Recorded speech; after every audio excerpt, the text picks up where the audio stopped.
सभी श्रोताओं को सादर जय जिनेंद्र। द जैन टॉक के आज 131वें सेशन में आप सभी का हार्दिक स्वागत है। आज हमारे सामने आदरणीय डॉक्टर प्रवीण जी शास्त्री जो कि बांसवाड़ा से जुड़े हुए हैं। आज हम देख रहे हैं कि आज हमारे सामने जो टॉपिक है वह है मेरे साथी ऐसा क्यों। सभी के ही प्रश्न उठते हैं कि जब हम दान देते हैं, मंदिर जाते हैं, पूजन करते हैं, इतना सब कुछ धार्मिक क्रियाएं करने के बाद भी अगर हमारे साथ कोई घटना, दुर्घटना या कुछ भी हमारे साथ होता है तो हम कहते हैं मेरे साथ ही ऐसा क्यों। लेकिन उसका कारण क्या है उसको जानेंगे हम आदरणीय डॉक्टर प्रवीण जी भाई साहब के माध्यम से। मैं उनके बारे में बताना चाहूं तो आदरणीय डॉक्टर प्रवीण जी अभी वर्तमान में आचार्य अकलंग देव जैन न्याय महाविद्यालय में प्रिंसिपल हैं, जहां पर कई छोटे छोटे बच्चों को पढ़ा करके एक बड़ा विद्वान बनाया जाता है और वही विद्वान देश विदेश में जाकर के धर्म प्रचार प्रसार करता है। और डॉक्टर साहब की खासियत बताएं तो जिस प्रकार से हम देखते हैं कि कंप्यूटर में हम कुछ भी फीड करते हैं तो क्या होता है कि एक क्लिक दबाने पर हमें बहुत सारी चीज प्राप्त हो जाती है। वैसे ही हमारे आदरणीय प्रवीण जी भाई साहब का एक कह सकते हैं कि क्षयोपम है। उन्होंने पांचों ही परमागम को कंठस्थ याद किया। अगर आप एक बार भी कोई नंबर बोलते हैं तो उस नंबर, उस ग्रंथ का, उस गाथा का नंबर बोलने पर ही वह हमारे सामने गाथा प्रस्तुत हो जाती है। तो ऐसे ज्ञान के धनी आदरणीय प्रवीण जी भाई साहब हैं। उन्होंने अपने इस पूरे जीवन को जैन धर्म में ही लगा दिया है। साथ में अगर देखा जाए तो उन्होंने अपने जो पीएचडी करी वह 3 लोक में, वो भी संस्कृत विषय से, मतलब कि संस्कृत भाषा में 3 लोक पर पीएचडी करी। देखा जाए तो 3 लोक, करनानी योग, गुणस्थान ऐसे विषय हैं जो हमारे माइंड में नहीं फीड हो सकते। लेकिन आदरणीय डॉक्टर भाई साहब, प्रवीण जी भाई साहब से आप कुछ भी पूछिए, करनानी योग का किसी भी प्रकार का आप गणित पूछिए, आपको तुरंत उसका उत्तर मिलेगा। ऐसे ही हमारे ख्याति प्राप्त विद्वान डॉक्टर आदरणीय भाई साहब का इस जैन टॉक मंच पर आपका बहुत बहुत स्वागत है। अब मैं उनसे निवेदन करता हूं कि वे अपना विषय प्रस्तुत करें। आदरणीय प्रवीण जी भाई साहब।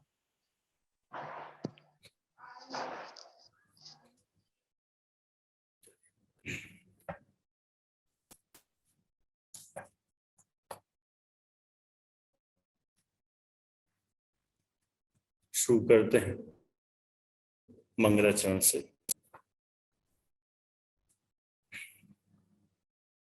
ये चेहरे शायद नहीं दिखेंगे इधर।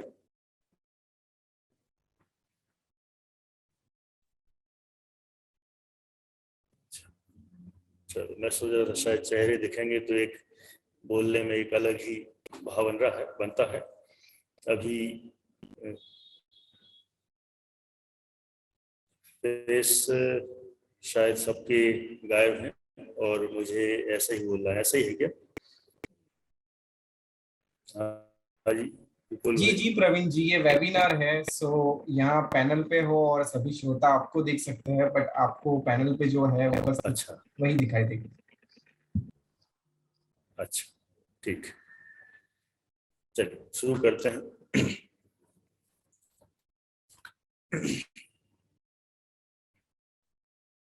नमो अर्हन्ताणं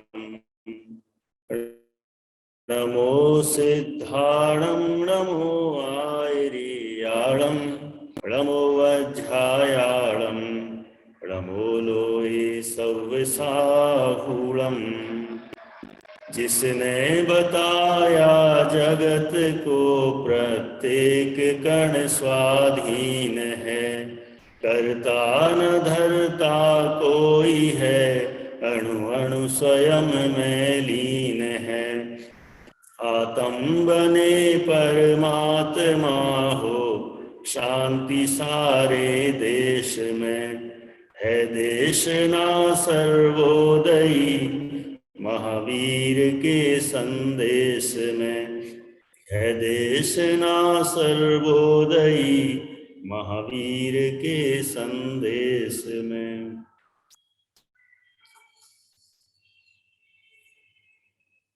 Today's Jain talk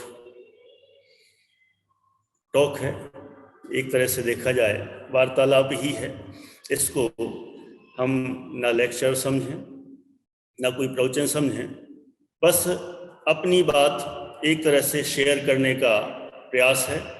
सो बहुत अच्छा टॉपिक जो टॉपिक चुना गया है आप लोगों के द्वारा, द जैन फाउंडेशन के द्वारा, और हम सब ने मिलके एक टॉपिक चुना जिसका नाम है मेरे साथ ही ऐसा क्यों। We can say like, we does it happen only with me, why does it happen only with me, मतलब मेरे साथ ही ऐसा क्यों होता है। अनेक लोगों के इस तरह के प्रश्न जीवन में होते हैं और हर प्रकार का व्यक्ति यही सोचता है, यही कहता है, कोई ना कोई किसी ना किसी से इसी तरह से कहता रहता है। यदि हम बात करें घरेलू स्तर पर, बात यदि हम करते हैं तो घरेलू स्तर पर हर एक व्यक्ति हर एक प्रकार की शिकायत करता है। जैसे किसी के घर में जैसे कोई बहू होगी तो बहू कहेगी मेरे साथ ही ऐसा क्यों, मेरे साथ ही ऐसा क्यों होता है, मैं इतना अच्छा काम करती हूँ, घर में सबसे अच्छे सबके लिए बना बना के खिलाती हूँ, हर एक का ध्यान रखती हूँ, लेकिन जब भी हमारी कोई इच्छा होती है तो हमें रोक दिया जाता है, टोक दिया जाता है, कहीं जाने से इनकार कर दिया जाता है। आखिर मैंने ऐसा क्या किया, ऐसा मेरे साथ ही क्यों होता है। बहू अपनी शिकायत करती है, सास अपनी शिकायत करती है। कई बार ऐसा भी होता है एक घर के अनेक दामाद होते हैं, 2, 3, 4, वे भी अपनी अपनी शिकायत लेके बैठ जाते हैं कि मेरे साथ ही ऐसा क्यों होता है। उस दामाद को बहुत इज्जत मिलती है, उन जमाई राजा को बहुत सम्मान मिलता है, और जब मैं जाता हूं तो रेलवे स्टेशन पर कोई लेने भी नहीं आता और मुझे खुद अपने सामान लेके जाना पड़ता है। तो कोई दामाद दुखी है तो कोई बहू दुखी है तो कहीं सास दुखी है, तो कोई ना कोई अपनी अपनी समस्याओं से परेशान है और सब अपनी अपनी बात रखने की कोशिश करते हैं कि मेरे साथ ही आखिर ऐसा क्यों होता है। हम यदि इससे थोड़ा सा परे हटने का प्रयास करें तो अपने लौकिक जीवन में भी हम अनेक जगह पर ऐसी समस्याओं से जूझते नजर आते हैं। यदि कोई कहीं किसी कंपनी का लेबर हो, किसी कहीं पर ऑफिस वर्क करता हो, तो वहां पर लेबर वर्क भी अपनी अपनी बात करते हैं कि मुझे तो सैलरी आई गेट ओनली 20,000, और जो अभी नई ज्वाइनिंग हुई है उनको 40,000, 50,000, ऐसी बात करते हैं। कहते हैं कि आखिर ऐसा मैंने क्या किया, मेरे साथ ही ऐसा क्यों होता है। अनेक जो बिजनेसमैन होते हैं अपनी अपनी दुकान खोलते हैं, वे भी इसी तरह की बात करते हैं कि मैंने भी वही कपड़े की दुकान खोली, मेरे बाजू वाले ने भी वही कपड़े की दुकान खोली, उसकी दुकान तो दिन रात चलती है और मैं दिन रात सुबह से लेकर शाम तक यहाँ बैठा रहता हूँ, लेकिन मेरे पास कोई कस्टमर नहीं आता, आखिर ऐसा क्यों। कई बार घरों में भी, जैसे किसी के यहाँ 2 भाई हो, जैसे विपुल जी भी 2 भाई हैं, और भी अनेक जगह पर 2 भाई होते हैं, कहीं 3 भाई होते हैं। कई बार ऐसा होता है एक भाई लगातार प्रोग्रेस करता चला जाता है और दूसरा भाई उतनी प्रोग्रेस नहीं कर पाता।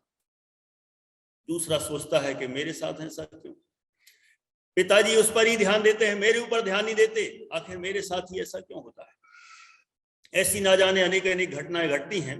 जो कई लोग क्रिकेट पसंद करते हैं, खेल पसंद करते हैं, तो यदि अनेक लोगों ने देखा होगा कि इंडियन टीम में बहुत लोग आना चाहते हैं लेकिन सबका सिलेक्शन नहीं होता, मात्र 11 खिलाड़ी ही खेल पाते हैं। अभी हमने हाल ही की घटना यदि देखें, 2019 का वर्ल्ड कप हुआ था, एक बहुत अच्छा खिलाड़ी जिसका नाम सब जानते होंगे, एक था अंबाती रायडू। उसका सिलेक्शन टीम इंडिया में हो चुका था, वर्ल्ड कप खेलने जा रहा था, लेकिन ऐसी क्या घटना घटी, क्या माहौल बना, उसको चौथे नंबर पर बैटिंग करना थी, टीम इंडिया में सिलेक्शन हो चुका था, लेकिन चौथे नंबर पर बैटिंग करना तो छोड़ो, वो टीम से ही आउट हो गया और यहां तक नौबत आ गई कि उसको संन्यास लेना पड़ा। ठीक है, आईपीएल में खेलता हो तो खेलता हो, लेकिन अब वो किसी टीम में ना T20 में है, ना ही कहीं वनडे टीम में है, ना कोई टेस्ट टीम में है, बाहर हो गया। वो भी कह रहा था मेरे साथ ही ऐसा क्यों, मेरे साथ अन्याय क्यों, मैंने क्या किया, मैं इतना अच्छा खेलता हूँ, इतने अच्छे स्कोर बनाता हूँ, इतना अच्छा रिकॉर्ड बनाता हूँ, टीम के लिए मैं पूरी जी जान लगा देता हूँ, लेकिन मुझे टीम से बाहर निकाल दिया गया, मुझे टीम में खिलाया भी नहीं, बुलाया भी नहीं, आखिर मेरे साथ ही ऐसा क्यों। कितनी बातें कहें, जब भी कई लोग बस में सफर करते हैं, ट्रेन में सफर करते हैं, प्लेन में सफर करते हैं, कभी कदाचित कोई किसी का एक्सीडेंट हो जाता है, तो कई बार ऐसा होता है अनेक लोग एकदम सेफ रहते हैं, सुरक्षित रहते हैं, लेकिन कभी कभी ऐसा होता है वे लोग सुरक्षित हैं और मेरा पैर टूट गया, मेरा हाथ टूट गया, फ्रैक्चर हो गया, आंख फूट गई, कहीं ना कहीं लग जाती है, तो उस समय विकल्प आता है गिरे सब एक साथ, पूरी की पूरी बस पलटी एक साथ, लेकिन अनेक लोग सुरक्षित हैं, उनके साथ कुछ नहीं हुआ, लेकिन मेरे साथ ही ऐसा क्यों हुआ कि मेरा पैर टूट गया, मेरा हाथ टूट गया, मेरा फ्रैक्चर हो गया, आखिर ऐसा क्यों? इसके शिकार तो शायद विपुल जी भी हैं, मुझे लगता है। यहाँ कहीं भी ध्रुवधाम में, बांसवाड़ा में भी एक बार घटना घटी थी। एक बार पूरी की पूरी बस आ रही थी स्टूडेंट की सारी बस आ रही थी और बस से अचानक ऐसी जो भी घटना घटी, बस पलट गई, जो भी रहा उस समय की जैसी सिचुएशन थी, और उस सिचुएशन में अनेक लोग एकदम सुरक्षित, कुछ नहीं हुआ, लेकिन 2-4 को ज्यादा ही लग गया। वो भी कहते हैं कि सब गिरे एक साथ, बस पलटी एक साथ, लेकिन मेरा ही पैर क्यों टूटा, मुझे ही क्यों 15 दिन हॉस्पिटल में रहना पड़ा, मेरा ही क्यों इलाज हुआ, मेरी उंगली क्यों फ्रैक्चर्ड हुई, मेरा कंधा क्यों फ्रैक्चर्ड हुआ, बाकी सारे इतने लोग सुरक्षित हो गए, आखिर मैंने ऐसा क्या किया, मेरे साथ ऐसा क्यों होता है।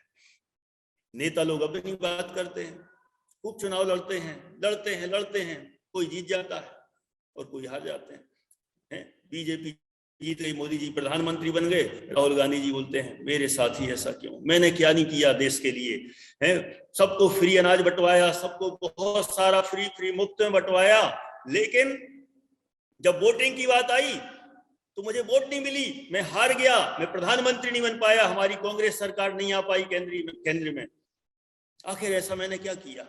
वो भी राहुल गांधी भी कहते हैं आखिर ऐसा क्यों, मेरे साथ ही ऐसा क्यों। ऐसे अनेक मामले में बहुत बातें होती हैं। कई लोग शेयर मार्केट में बिजनेस करते हैं, शेयर मार्केट में बिजनेस करते हुए कोई एक आइटम खरीदता है, कोई दूसरा आइटम खरीदता है, लेकिन ऐसा होता है कि एक शेयर खरीदा और मार्केट जंप हो गया, अप हो गया, ऊपर हो गया, उसको बहुत लाभ हो गया, और किसी ने हो सकता है उसी में ही चांस मारा हो और उसी को खरीदने का प्रयास किया हो, और हो सकता है उसी समय मार्केट डाउन हो गया, और वो कहता है मेरे साथ ही ऐसा। इस तरह की उलझने दुनिया के हर व्यक्ति के पास हैं।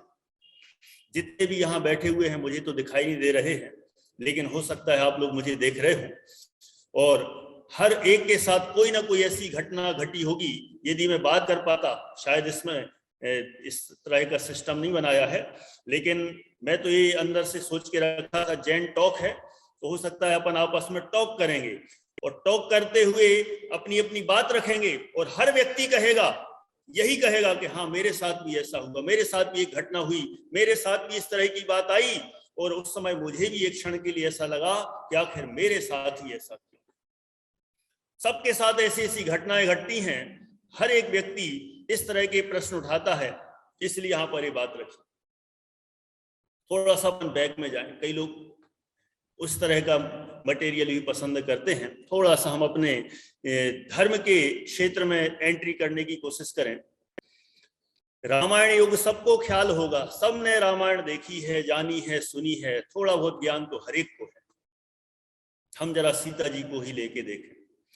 सीता जी ने भी, भले ही वो महान सती थी, देवी जैसी थी, उच्च थी, उनके संस्कार उत्तम थे, उनके परिणाम, उनकी भावनाएं उत्तम थी, लेकिन उनने ऐसा सोचा होगा कभी कि मैं जिन रामचंद्र जी के साथ विवाह करने वाली हूं, उन्होंने तो सोचा होगा कि हम यहाँ की रानी बन के रहेंगे।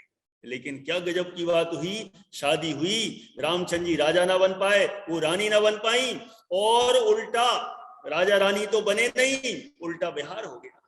कहाँ हो गया? जंगल की ओर। 14 वर्ष का वनवास हो गया। उस समय सीता जी ने भी सोचा होगा आखिर मेरे साथ ही ऐसा। एक बात तो विकल्प आया ही होगा, भले ही बाद में उन्होंने खुशी खुशी जो है सब स्वीकार किया, लेकिन एक बार तो प्रश्न खड़ा हुआ होगा कि आखिर मेरे साथ ही ऐसा। चलो ठीक है, एक बार हो गया, जो होना था सो हो गया। चले गए रावण के पास, और फिर वहां पर भी उन्होंने अपने सती पने को नहीं छोड़ा, और वहां से जब 14 वर्ष के वनवास के बाद लौट कर आई, रावण भी ले गया, वहां से भी युद्ध जीत कर रामचंद्र जी आ गए। और जब सीता जी आई तो अब तो लगा होगा कि हम रानी बन जाएंगे, अब तो हम यहाँ की महारानी बन जाएंगे। लेकिन क्या हुआ, क्या हुआ? नील जी शाह, क्या हुआ? मैं तो नाम लेता रहता हूं, आप लोग वीडियो बंद करके रखो, मुझे आदत है ना। क्या हुआ? सीता जी फिर से आई होंगी, लेकिन उनको फिर से वनवास हो गया। क्या गजब है, इतने महान महान लोगों के साथ ऐसा हो जाता है। सीता जी को फिर से रामचंद्र जी ने कहा जाना पड़ेगा तुम्हें, फिर जंगल जाना पड़ेगा, लोग आपको स्वीकार नहीं कर पा रहे हैं, इसलिए उन्होंने फिर से वन में छोड़ दिया। फिर सीता जी ने एक बार फिर सोचा होगा कि आखिर ऐसा क्यों, मेरे साथ ही ऐसा क्यों? गजब है, महान महान पुरुष भी अच्छे काम करते हुए भी उनके साथ बुरा होता है, तो फिर हम क्या है?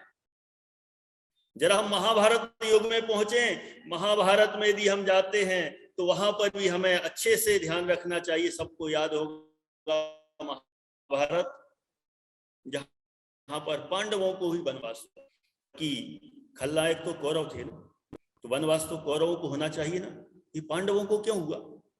जब पांडवों को 12 वर्ष का वनवास हुआ और इसके बाद फिर उसके बाद 1 वर्ष का और अज्ञातवास हुआ, क्या नहीं हुआ? बहुत सारी चीजें हुई। उस समय पांडवों ने भी तो सोचा होगा आखिर मेरे साथ ही ऐसा क्यों?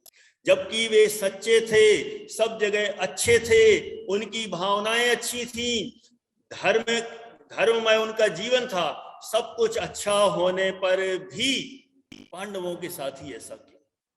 यदि हम ऐसे प्राचीन साहित्य, अपने प्राचीन साहित्य को अनेक प्रकार से निकालने का प्रयास करें, उसमें से प्रथमान योग का अनेक तरह से यदि हम देखें, जैन धर्म के इतिहास में भी जाकर देखेंगे तो हमें बहुत सारे इसी तरह के प्रश्न सबके मुख से निकलते हुए दिखाई देंगे। महान महान लोगों के मुख से प्रश्न इस तरह के उत्पन्न होंगे, वे सब कहेंगे आखिर मेरे साथ कैसा? अब बताओ, जब रामचंद्र जी के साथ सीता जी साथ हो सकता है कि अच्छे होने पर भी ऐसी घटनाएं घट जाती हैं, पांडवों के सच्चे होने पर भी ऐसी घटनाएं घटती हैं, तो हमारे साथ क्यों नहीं है? और होता ही है, हर व्यक्ति कहता है कि मेरे साथ ही ऐसा क्यों? इतनी पढ़ाई की, इतनी लिखाई की, बहुत मेहनत की, ऐसा लग रहा था कि मैं बिल्कुल टॉप पर आऊंगा, रिजल्ट देखा फेल हो गए, अथवा जिस रैंक में आना था उस रैंक में नहीं आए। वो जो पढ़ता नहीं था, जो सोता रहता था, आलस करता था, और देखा जाए वो आलसी व्यक्ति टॉप में आ गया, उससे भी आगे बढ़ गया। उस समय फिर अंदर अनुभव होता है कि आखिर मेरे साथ ही ऐसा। ऐसी ना जाने कितनी कितनी घटनाएं हैं, हर एक व्यक्ति के जीवन में घटती हैं। हम तो बात करते हैं कि ऐसा मेरे साथ ही क्यों, ये वाली बात तो हो गई, लेकिन क्यों का जवाब तो दो। आखिर ऐसा क्यों होता है? अच्छे अच्छे लोग, अच्छे अच्छे लोगों के साथ सब कुछ अच्छा वे लोग करते हैं, और सब अच्छा करने पर भी उनके साथ ऐसा क्यों होता है? इसका जवाब चाहिए। इसका जवाब अपन जरा देखने का प्रयास करते हैं। यदि हम इसका जवाब ढूंढने का प्रयास करें तो 3 बिंदुओं के द्वारा इसका जवाब देने का प्रयास करते हैं। ये कौन से 3 बिंदु हैं? देखिए जरा, जितने भी सब यहाँ पर बैठे हुए हैं, और हो सकता है जितने यहाँ बैठे हैं भविष्य में और भी चल के वीडियो जाएगी, यूट्यूब पर जाएगी, जहां जाएगी लोग सुनते रहेंगे, हर एक के मन में इस तरह का प्रश्न निश्चित रूप से बनता है, और इस प्रश्न को तो उठा लेते हैं लेकिन उसका जवाब नहीं मिलता। हर व्यक्ति अपनी शिकायत तो कर लेता है, हर लेबर वर्कर भी अपनी शिकायत तो कर लेता है, लेकिन इसका आंसर उसके पास नहीं रहता कि मेरे साथ ही ऐसा क्यों होता है? मैं सब कुछ अच्छा करता हूं फिर भी मेरे साथ ऐसे ही क्यों होता है? मैं सबको प्यार देता हूं, मुझे ही धुतकार क्यों मिलती है? मैं सबको पार्टनरशिप में अच्छे से सबके साथ विश्वास रूप में रहता हूं, सब पर विश्वास करता हूं, लेकिन लोग मेरा ही विश्वासघात करते हैं, ऐसा क्यों? अब जरा गहराई में विचार करने का प्रयास करें तो इसका जवाब हमें मिलेगा। इसके उत्तर 3 रूपों में है। इसके पीछे 3 कारण हो सकते हैं। अब तीनों में से आप सर्च करना, आप सर्च करेंगे तो निश्चित रूप से आपको आंसर मिलेगा। क्या आंसर मिलेगा? कि इन 3 में से कहीं ना कहीं हम कुछ ना कुछ हमने गड़बड़ की है, इसलिए मेरे साथ ऐसा हो रहा है। कौन से 3 कारण हैं? पहला कारण, रमेश जी साहब, पहला कारण है वर्तमान में हमारी सोच में खोट है। जिसके साथ इस तरह का कुछ भी हो रहा हो कि मेरे साथ ही ऐसा क्यों, कहीं ना कहीं उसके साथ, उसके मन में कहीं ना कहीं कुछ ना कुछ गड़बड़ है और उसने कुछ ना कुछ गलती की है, अंदर अंदर गलती की है, बाहर मन में। 3 बिंदुओं को अपन पहले लेते हैं, इसका थोड़ा डिटेल करेंगे। पहला तो हुआ वर्तमान में हमारी सोच में खोट रही होगी, हमने कोई गलत भावना भाई होगी और उस गलत भावना के कारण से ही मेरे साथ ऐसा हुआ। एक बात, कोई कह सकता है नहीं हमने तो अच्छे भाव किए, कहीं कोई गलत भावना नहीं भाई, तो उसके लिए दूसरा आंसर है अभी नहीं तो पूर्व में कुछ ना कुछ पहले ऐसा कुछ ना कुछ किया होगा, गलत काम किए होंगे, गलत भावना भाई होंगी, किसी के साथ गलत काम किया होगा। कोई कहेगा पूर्व मतलब कितना पूर्व?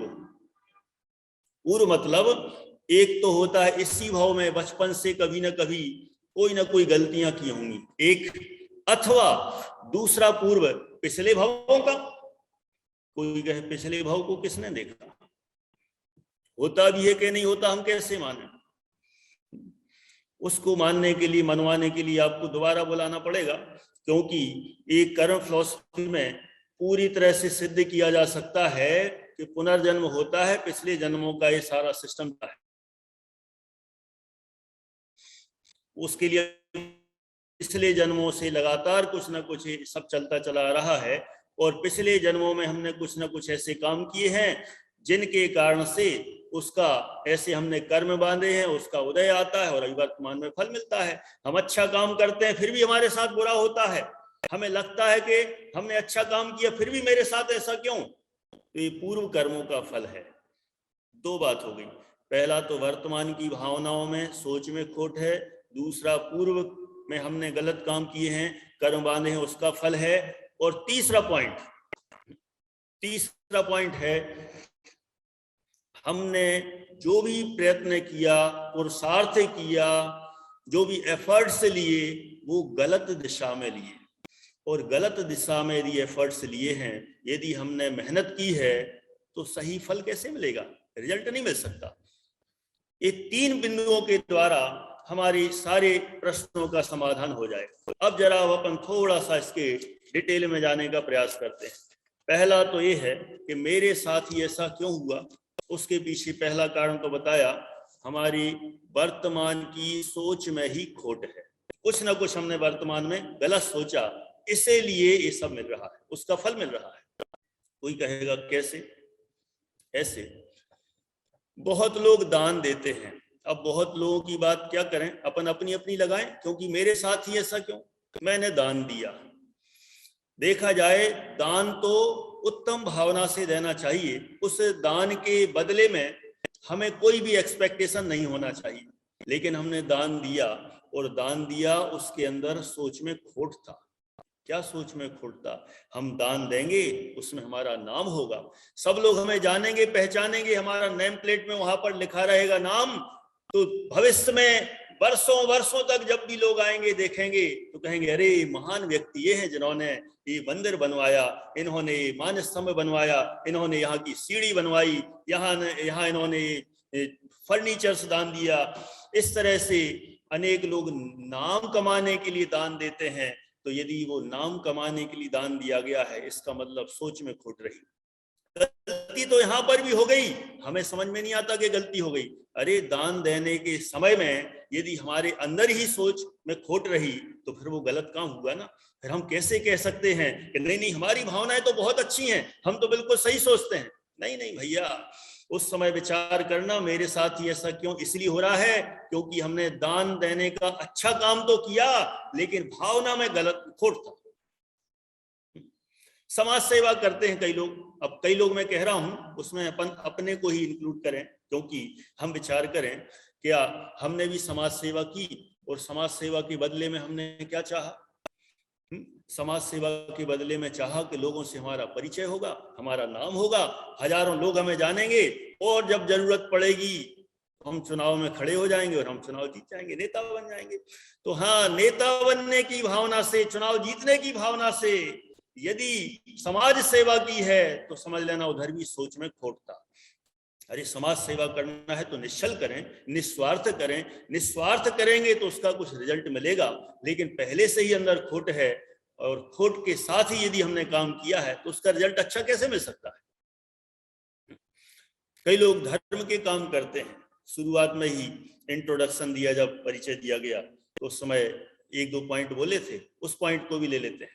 बहुत लोग पूजा पाठ करते हैं, खूब धार्मिक काम करते हैं, प्रचार प्रसार करते हैं, सब जगह हल्ला मचा के रखते हैं। आजकल तो जूम पर इधर उधर उधर खूब धूम धड़ाका मचा हुआ वर्ल्ड लेवल पर। मैं किसी पर कमेंट नहीं करना चाहता हूं, ना ही किसी पर कमेंट करने का भाव है, बस मैं तो अपने लिए कह रहा हूं, मेरे साथ ही ऐसा क्यों। यदि हमारे साथ गलत होता है तो कई बार हम धर्म प्रचार प्रसार करते हैं, पूजा पाठ करते हैं, स्वाध्याय करते हैं, खूब बहुत अच्छे अच्छे काम करते हैं, लेकिन कहीं उसके अंदर ये भावना तो नहीं कि धर्म की प्रभावना साइड में हमारी प्रभावना हो जाए। कहीं ऐसी अंदर सोच में खोट तो नहीं। लोग हमें धर्मात्मा माने, कहें कि वास्तव में इनके जैसा धर्मात्मा तो कोई है ही नहीं। इसका मतलब हमने धर्म किया तो किसके लिए कि लोग हमें धर्मात्मा माने, ये सोच में खोट रही। कई लोग देश के लिए युद्ध लड़ जाते हैं, युद्ध में चले जाते हैं, वहां पर कारगिल युद्ध लड़के आते हैं और भी सीमा पर जाकर वहां पर लड़ते हैं भारत देश के लिए। अच्छा, बहुत बढ़िया, उत्तम बात है। मैं उनका किसी पर आरोप नहीं लगाना चाहता, जो अपने देश के लिए लड़ते हैं, बहुत उत्तम बात। लेकिन कहीं ऐसा तो नहीं कि हम देश के लिए लड़ने जाएंगे तो हमारा नाम होगा।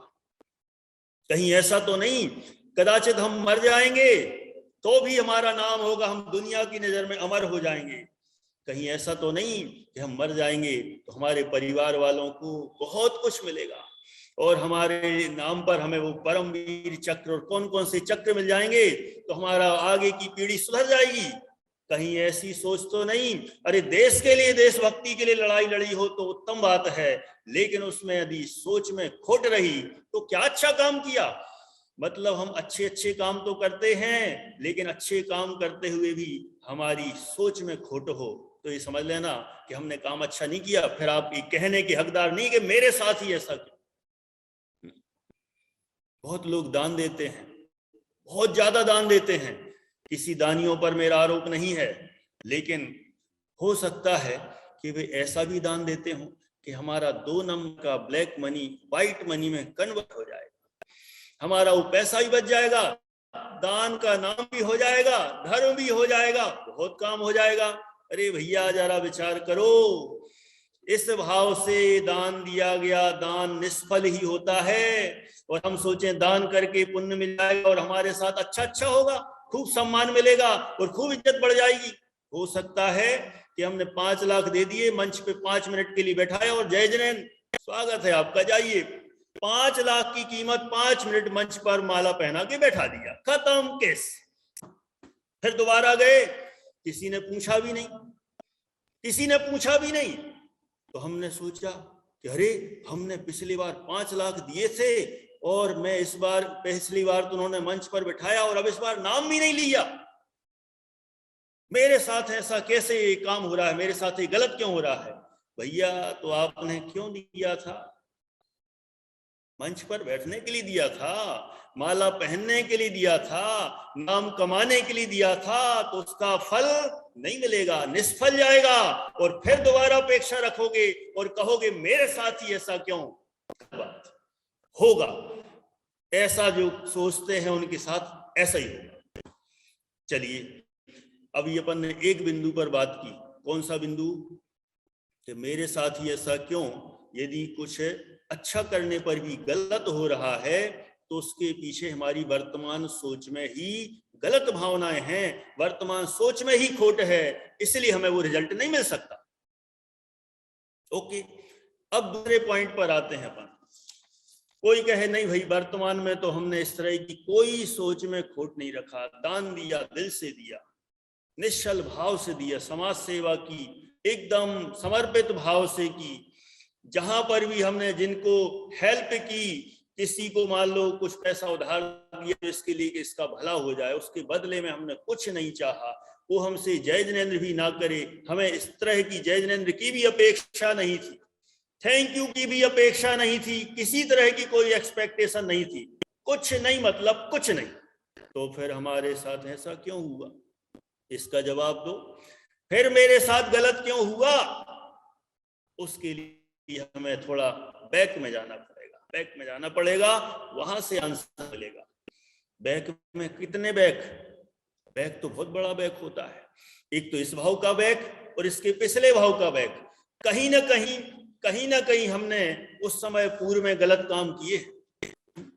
किसी की नौकरी लगने वाली थी, हमने टांग अड़ा दी, ईर्ष्या भाव से नौकरी नहीं लगने दी।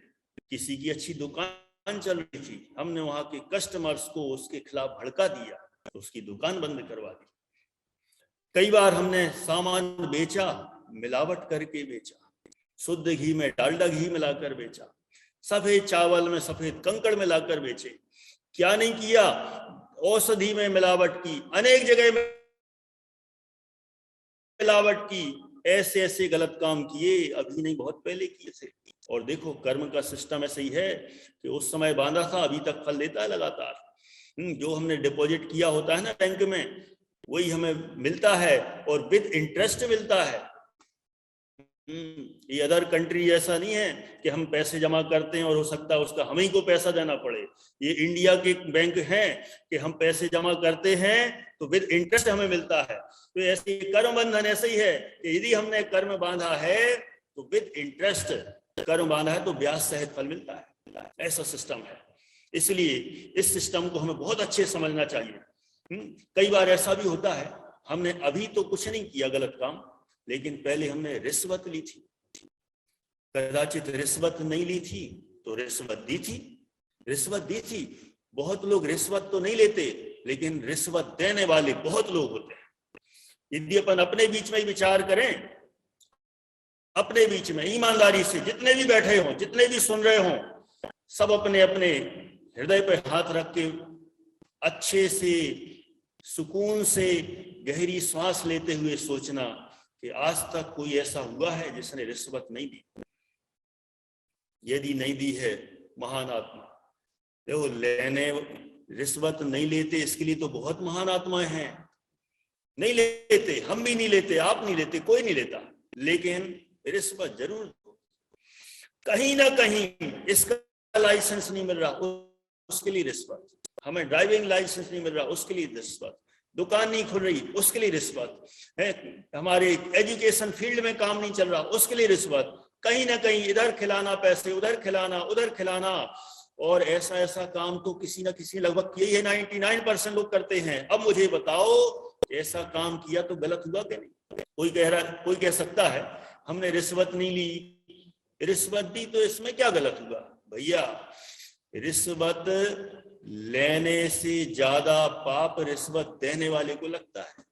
कोई कहे हाउ कम इट पॉसिबल, ऐसा कैसे हो सकता है? रिश्वत लेने वाले को पाप है, देने वाले को क्या है? वो तो दे रहा है ना।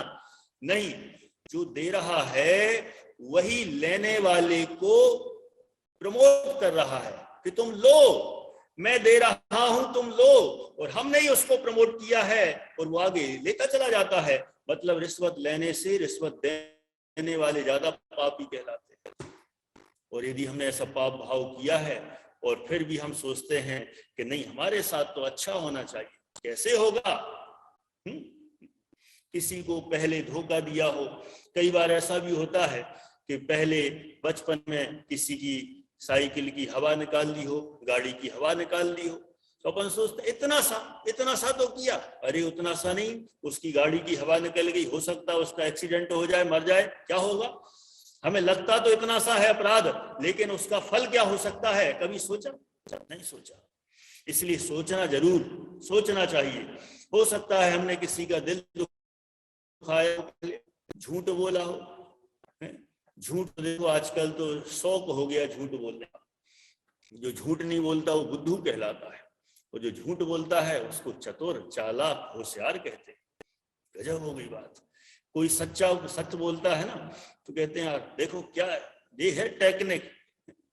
नहीं, सच बोलता है तो उसको बुद्धू कहा जाता है, ऐसे भोंदू। आजकल ये जमाना नहीं रहा, घुमा के बोलो, बदल के बोलो, इस तरह से लोग सोचते हैं और झूठ पे झूठ बोलते चले जाते हैं। और जो सच बोलता है, कहते हैं सत्यवादी हरिश्चंद्र, उसकी मजाक उड़ाई जाती है। वाह रे वाह, जो सत्य बोलता है उसकी मजाक बनाई जाती है, और जो झूठ बोलते हैं उनके लिए होशियार, चतुर और इंटेलिजेंट कहा जाता है। लेकिन भैया ये हमें याद रखना है कि जिसको चतुर, चालाक, इंटेलिजेंट कहा जा रहा है, उसने झूठ बोला है, पाप किया है।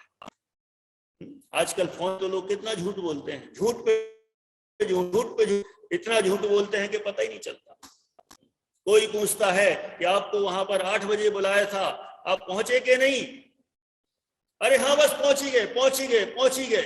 पता चला अभी सो के नहीं उठे हैं और कह देते हैं पहुंच ही गए। इस तरह से झूठ पे झूठ बोलते हैं और लगातार झूठ बोल के इतना पाप कमा लेते हैं, और फिर जब उसका फल मिलता है तो फिर कहने लग जाते हैं मेरे साथ ही ऐसा क्यों। ऐसे ना जाने कितने कितने हिंसा, झूठ, चोरी की होगी। कोई कहता नहीं हम तो नहीं करते, किसी के घर में तो हमने आज तक 1 रुपया ही निकाला किसी के हाथ से। बहुत बढ़िया, आजकल दूसरे के घर से पैसा निकालने की जरूरत नहीं है, घर बैठे ही पैसा निकालते हैं सब लोग। इतनी खतरनाक टाइप की चोरियां होती हैं। अरे कौन करता है? कौन नहीं भैया, चेक करें जरा एक बार। ऐसा तो नहीं हम ही करते हो? नहीं हम तो कभी नहीं करते।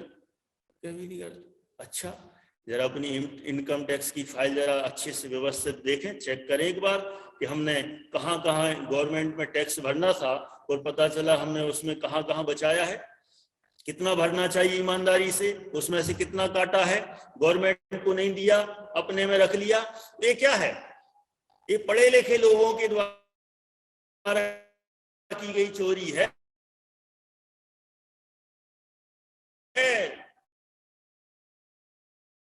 इसको हम चोरी मानते ही नहीं, जबकि ये भी पाप है।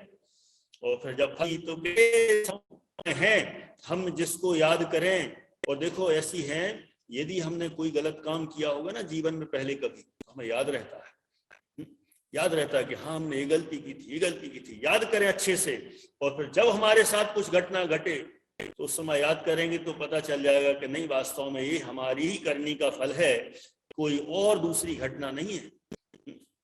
अब अपन तीसरे बिंदु पर आते हैं। 2 बात हो गई। पहली बात तो हो गई कि वर्तमान में ही सोच में खोट था, इसलिए उसके कारण से हमें वो रिजल्ट नहीं मिला जो हम चाहते थे। दूसरा, हमने भूतकाल में, पास्ट में कुछ ना कुछ ऐसा गलत काम किया है जिससे कर्म बंधा और उसका हमें फल मिला, इसलिए हमारे साथ अच्छा कैसे होगा। तीसरे पॉइंट पर आते हैं। तीसरा पॉइंट है गलत दिशा में किया गया प्रयत्न। हम रिजल्ट अच्छा चाहते हैं, हर व्यक्ति अच्छा काम करना चाहता है और अच्छा रिजल्ट चाहता है, लेकिन यदि सही दिशा में काम ना किया गया हो, पुरुषार्थ सही ना किया गया हो, प्रयत्न सही ना किया गया हो, तो उसका रिजल्ट अच्छे से कैसे मिलेगा। कोई कहे नहीं हमने बहुत मेहनत की, साइंस पढ़ी बहुत, हिंदी का पेपर था, लिख के कुछ नहीं आया, कुछ का कुछ लिख के आ गए, साइंस लिख के आ गए, रिजल्ट कितना मिलेगा। नहीं हमने रात भर मेहनत की, रात भर। अरे तुम्हारी रात भर मेहनत की कोई काम की नहीं है। जिस सब्जेक्ट की पढ़ाई करना थी उस सब्जेक्ट की करते ना, तो कहते हैं जो स्टूडेंट्स बहुत सारी शिकायत करते हैं, मैं तो खूब लिख के आया। भैया खूब लिख के तो आए, लेकिन जो पूछा था वही लिख के आए कि कुछ का कुछ और लिख के आ गए। ऐसा आया था वंडर ऑफ साइंस, और वहां अनसीन पैसेज उतार कर आ गए और सोचा कि हमें रिजल्ट मिल जाए। ऐसा कैसे मिलेगा?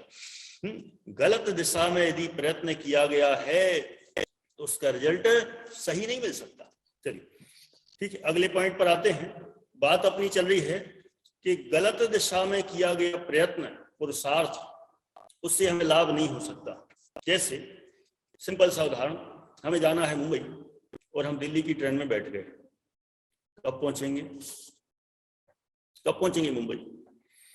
अरे मुंबई कब पहुंचेंगे तो बहुत दूर, दिल्ली की ट्रेन में यदि बैठ गए हैं तो ये मान के चलें कि हम मुंबई पहुंचना तो बहुत दूर, उससे और दूर होते चले जाते हैं, और दूर होते, मुंबई अपने जो मंजिल है उससे और दूर होते चले जाते हैं। इसलिए हमने यदि गलत दिशा में पुरुषार्थ किया तो उसका फल कैसे मिलेगा। हमने बोया सोयाबीन और सोचे कि गेहूं निकल आए, बहुत मेहनत की और जो बोया वही तो मिलेगा।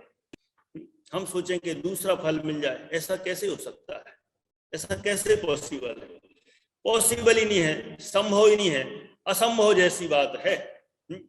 अभी जैसे अनेक लोग इस जूम पर ज्वाइन कर रहे हैं, बहुत सारे लोग प्रयास कर रहे हैं, जहां जहां लिंक भेजी होगी अनेक लोगों ने, आप लोगों ने भेजी होगी, हम नहीं भेजी, लेकिन लोग ढूंढे ढूंढे परेशान हो रहे हैं। कहीं की कहीं लिंक दबा रहे होंगे, कोई पासवर्ड डाल रहे होंगे, गलत दिशा में पुरुषार्थ कर रहे होंगे, वो ज्वाइन कैसे हो सके?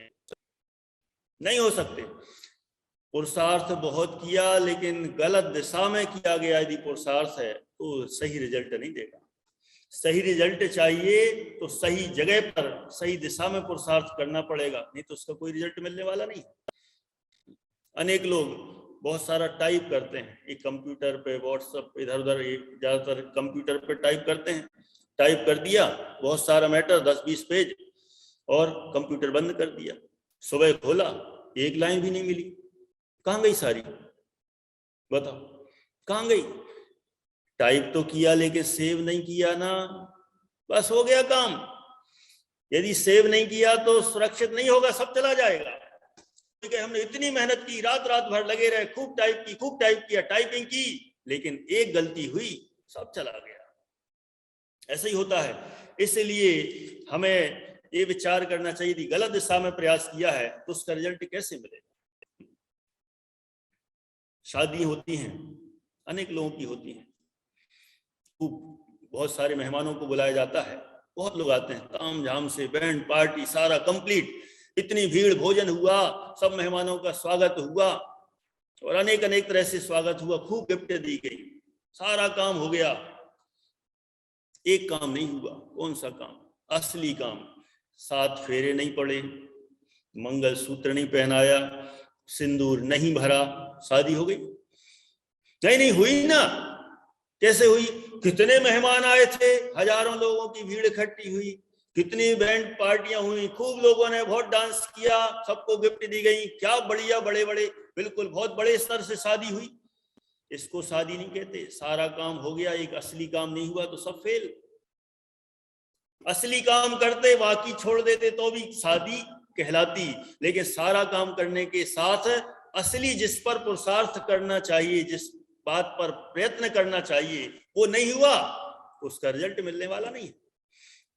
ऐसे ही है।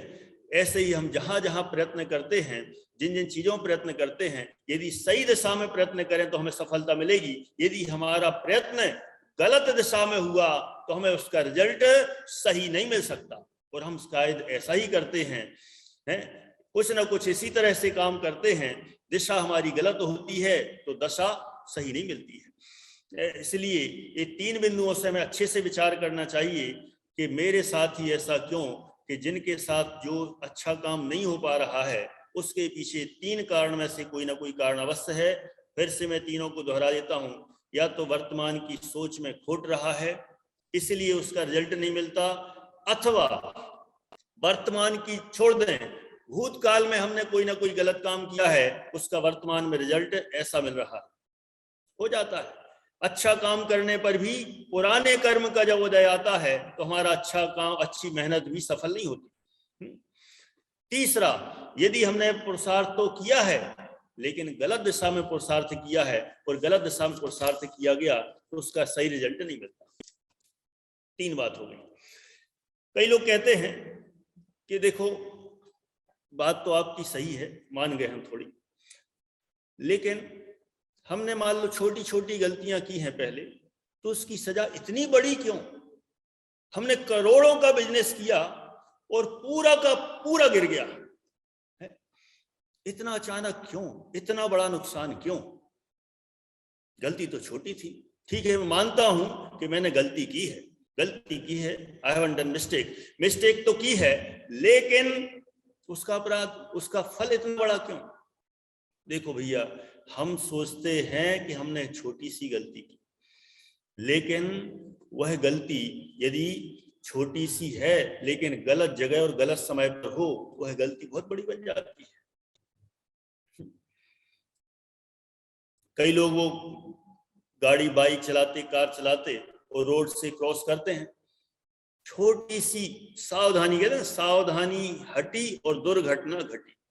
थोड़ी सी चूक हुई और थोड़ी सी चूक में एक्सीडेंट हो जाता है और व्यक्ति खत्म हो जाता है।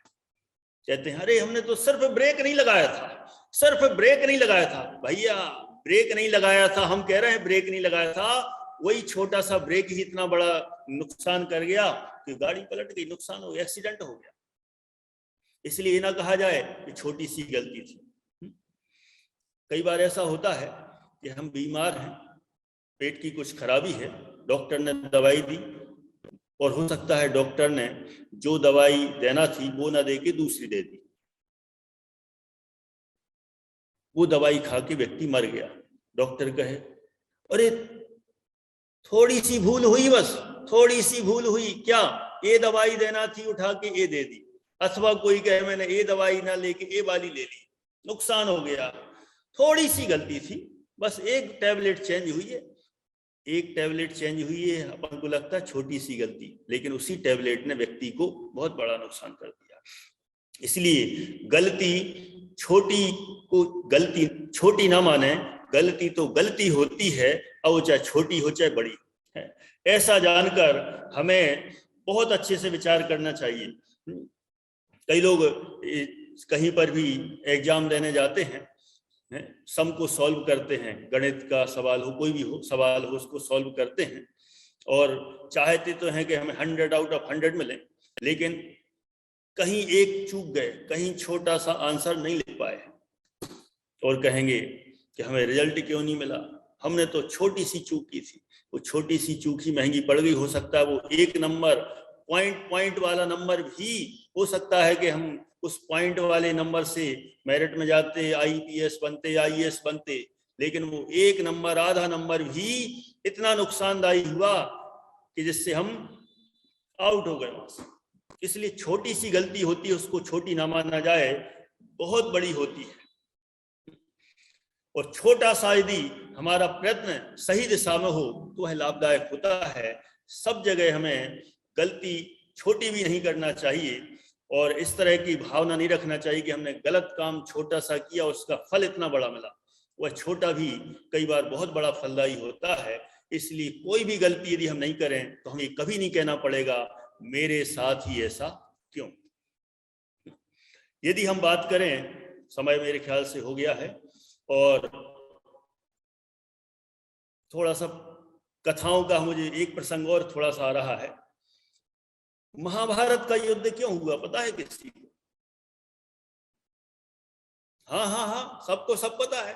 वो कौरव लोग बहुत परेशान करते थे पांडवों को, बहुत माहौल खराब करते थे और हमेशा उनसे चिढ़ते रहते थे। फिर बाद में उन्होंने सोचा कि अब इनको छोड़ेंगे नहीं और मार दिया। नहीं, ये बहुत बड़ा भ्रम है, उससे युद्ध नहीं हुआ, छोटी सी गलती से युद्ध हुआ। कौन सी छोटी सी गलती? जब कौरवों को राज्य अपना मिल गया था, पांडवों को अपना इंद्रप्रस्थ मिल गया था, सब अपने अपने खुशी से रह रहे थे। पांडवों ने कौरवों को बुलाया कि आइए हमारा राजमहल देखिए जरा, युधिष्ठिर को अपना राज्य मिल गया था, देखिए। दुर्योधन पहुंचे अपने सदल बल के साथ, देखते हैं जरा इन लोगों ने, पांडवों ने क्या किया है, चलो निहार के आते हैं जरा। देखने गए और वहां पर कोई नीचे पानी था और उनको दुर्योधन को दिखा नहीं और उसमें गिर गए। द्रौपदी ने ऊपर से वहां से चिल्ला के बोला, क्या बोला? अंधे का बेटा अंधा, इतना सा वाक्य बोला। कोई कहे इतनी सी गलती थी, इतनी सी छोटी सी, उस छोटी ने ही कितना मोटा कर दिया, पूरा महाभारत खड़ा कर दिया। उसकी वजह से युद्ध हुआ। रामायण का युद्ध क्यों हुआ? सब कहते हैं रावण सीता जी को हर ले गया था, बिल्कुल बहुत बड़ा भ्रम है। रावण ने सीता को हर लिया इसलिए युद्ध नहीं हुआ। छोटी सी बात, चंद्रनखा थी ना, चंद्रनखा, दुनिया में जिसको सूर्पनखा कहते हैं, अपने शास्त्रों में उसका नाम चंद्रनखा है। वह लक्ष्मण जी पर मोहित हो गई थी और लक्ष्मण जी पर मोहित हुए, उन्होंने कहा कि मुझसे शादी कर लो। लक्ष्मण जी ने मना कर दिया। उसने घुमा फिरा के बात रावण को कान में उल्टी सुल्टी भर दी। उतनी बात, वही बात थी, रामायण के युद्ध का प्रसंग बन गया। अपन को लगता है बात छोटी सी थी, लेकिन बात छोटी सी एक सेंटेंस भी हो बहुत बड़ा खतरनाक हो सकता है। इसलिए गलती छोटी भी हो तो वह भी हमें नहीं करना है, और यदि की और उसका जब रिजल्ट मिलेगा तो फिर दोबारा मत कहना मेरे साथ ही ऐसा क्यों। ऐसा जानकर हम सब जहां जहां हम असफल होते हैं, जहां जहां परेशान होते हैं, जब भी हमारे साथ कोई ऐसा लगता है कि हमारे साथ गलत हो रहा है, हमारे साथ अन्याय हो रहा है, हमारे साथ धोखा हुआ है, हमारे साथ विश्वासघात हुआ है, जब जब भी ऐसा प्रसंग बने और उस समय हम कहें कि मेरे साथ ही ऐसा क्यों, नहीं, उस समय याद करना या तो वर्तमान में हमारी सोच में खोट था, या पहले की गलती थी, या हमने गलत दिशा में प्रयत्न किया, अथवा छोटी सी भी गलती थी तो थी। उस समय ये सोचें, जो भी गलती रही हो हम उसका भी प्रायश्चित करते हैं, और जो भी अभी वर्तमान में गलती हो रही है इसको हम स्वीकार करते हैं, और इसको स्वीकार करके हम इसमें अपने परिणाम अच्छे रखें, और अच्छे रखेंगे तो निश्चित रूप से वो जो हमारे साथ गलत हुआ है, वो जो पाप का उदय आया है, वो उदय में आके नष्ट हो जाएगा।